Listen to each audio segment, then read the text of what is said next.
0.5 kilometre দীর্ঘ এবং 3.5 centimetre into 0.05 centimetre প্রস্থচ্ছেদ বিশিষ্ট একটি তামার তারের রেজিস্ট্যান্স কত হবে যদি তামার রেজিস্টিভিটি বা আপেক্ষিক রোধ 1.72 ইন্টু 10⁻⁻8 ওহম মিটার হয়।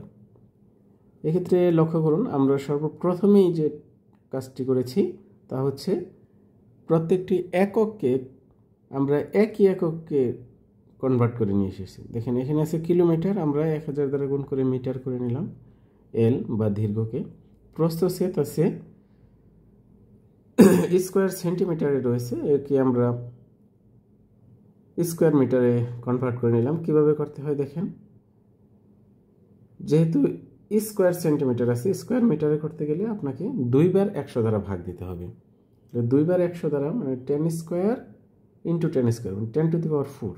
10⁴ দ্বারা যদি আপনি ভাগ করেন, উপরে উঠালে সেই +4টা -4 হবে, তাহলে 10⁻⁻4।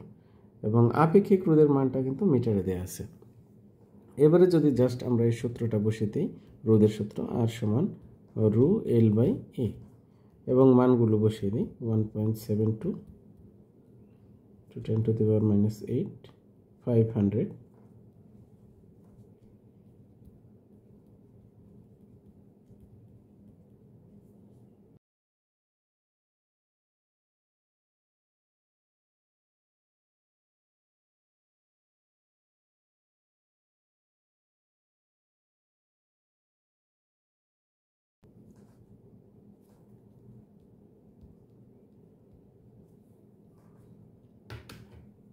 (0.49 ওহম).